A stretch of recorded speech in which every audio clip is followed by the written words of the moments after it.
ଏହି ଭିଡ଼ିଓ ଦେଖାଇଥିବା ପାଣି ବିଷୟରେ ଇନଫର୍ମେସନ୍ କେବଳ ସାଧାରଣ ଲୋକମାନଙ୍କ ପାଇଁ ଅଟେ। ଅନ୍ୟମାନେ ଡାକ୍ତରଙ୍କ ପରାମର୍ଶ ନେଇ ପାଣିକୁ ପିଇବେ।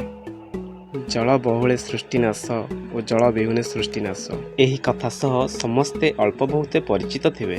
କିନ୍ତୁ ଆଜି ଆମେ ଏସବୁ ନୀତିବାଣୀ ଛାଡ଼ି ପାଣି ପିଇଲେ ଆମର ସବୁ କ'ଣ ଲାଭ ହୋଇଥାଏ, ଆମେ ଆଜି ସେ ବିଷୟ ଜାଣିବା। ତ ଚାଲନ୍ତୁ ଭିଡ଼ିଓକୁ ଆରମ୍ଭ କରିବା। ତ ହେଲୋ ଫ୍ରେଣ୍ଡସ୍, ଓଡ଼ିଶା ଲର୍ଣ୍ଣରରେ ସ୍ୱାଗତ କରୁଛି ମୁଁ ପ୍ରତାପ।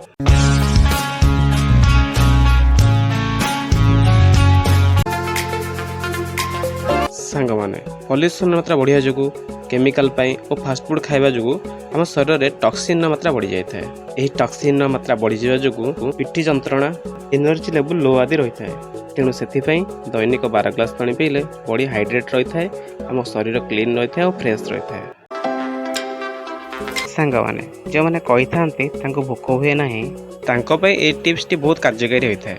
ରାତିରେ ଶୋଇଲା ବେଳେ 2 ଗ୍ଲାସ୍ ପାଣି ପିଇକି ଶୋଇଲେ ଆମ ବଡ଼ିର ହଙ୍ଗ୍ରି ସେଲ୍ ଗୁଡ଼ିକ ଆକ୍ଟିଭେଟ୍ ହୋଇଯାଆନ୍ତି, ଯାହାଫଳରେ ସକାଳକୁ ତାଙ୍କୁ ଭୋକ ଲାଗିଥାଏ। ସାଙ୍ଗମାନେ, ଆମେ ଆମ ବଡ଼ିର ଏକ୍ସଟ୍ରା ଚର୍ବିକୁ ଲସ୍ କରିବା ପାଇଁ କେତେ ଏକ୍ସରସାଇଜ୍ ନ କରୁଛେ, ଜିମ୍ ଯାଉଛେ, କିନ୍ତୁ ଆପଣ ଜାଣନ୍ତି କି ଏଥିରେ ଜାପାନର ମେଡ଼ିକାଲ ଆସୋସିଏସନ୍ ୱାଟର ଥେରାପି ନାମକ ଏକ ଆବିଷ୍କାର କରିଛି। ଏହି ୱାଟର ଥେରାପିରେ ସକାଳୁ 4 ଗ୍ଲାସ୍ ପାଣି ପିଇବାକୁ ପଡ଼ିବ। ପ୍ରଥମେ ଆପଣ 2 ଗ୍ଲାସ୍ରୁ ଆରମ୍ଭ କରିପାରନ୍ତି, କିନ୍ତୁ ପରେ ଆପଣଙ୍କୁ 4 ଗ୍ଲାସ୍ ପାଣି ପିଇବାକୁ ପଡ଼ିବ।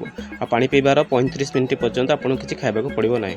ଏହି ୱାଟର ଥେରାପି ଦ୍ୱାରା ଫ୍ୟାଟ୍ ଲସ୍ ତ ହୋଇଥାଏ, ତା ସହିତ ଶରୀରର 90% ରୋଗ ଭଲ ହୋଇଯାଇଥାଏ। ସେହି ରୋଗମାନଙ୍କ ମଧ୍ୟରେ ଡାଇବେଟିସ୍, ଆସ୍ଥମା, ହେଡ଼ାସ୍।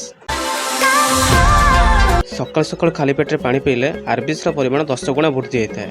ଏହା ଆପଣଙ୍କୁ ଅଧିକ ଏନର୍ଜେଟିକ୍ ରଖିବାରେ ସାହାଯ୍ୟ କରେ। ଫ୍ରେଣ୍ଡସ୍, ବହୁତ ଦେଖାଯାଇଛି ପାଣି ନ ପିଇଲେ ବା କମ୍ ପାଣି ପିଇଲେ କେତେକଙ୍କର ମୁଣ୍ଡବିନ୍ଧା ହୋଇଥାଏ। ସକାଳୁ 4 ଗ୍ଲାସ୍ ପାଣି ପିଇଲେ ଏହା ଆପଣଙ୍କୁ ହାଇଡ୍ରେଟ୍ କରିବାରେ ସାହାଯ୍ୟ କରେ ଓ ଆପଣଙ୍କ ମୁଣ୍ଡବିନ୍ଧାକୁ କମାଇ ଦେଇଥାଏ। ଆପଣ ଅସୁସ୍ଥ ଥିଲେ ଆପଣଙ୍କୁ ଅଧିକ ପରିମାଣରେ ପରିଷ୍କାର ପାଣି ପିଇବାକୁ ପଡ଼ିଥାଏ, ଯାହା ଆପଣଙ୍କର ଆର୍ବିସିକୁ 3 ଗୁଣା ବୃଦ୍ଧି କରାଇଥାଏ ଓ ଆପଣ ସୁସ୍ଥ ଅନୁଭବ କରିଥାନ୍ତି। ସାଙ୍ଗମାନେ, ଯଦି ଆପଣଙ୍କ ବଡ଼ି ପେନ୍ ହୋଇଥାଏ କିମ୍ବା ଆପଣଙ୍କର ଜଏଣ୍ଟସରେ ପେନ୍ ଥାଏ, ତାହେଲେ ସେ ପେନ୍ସର କାରଣ ହେଉଛି ଆପଣଙ୍କ ଜଏଣ୍ଟର ଲୁବ୍ରିକେସନ୍ ଲିକ୍ୱିଡ଼ କମିଯାଇଥାଏ।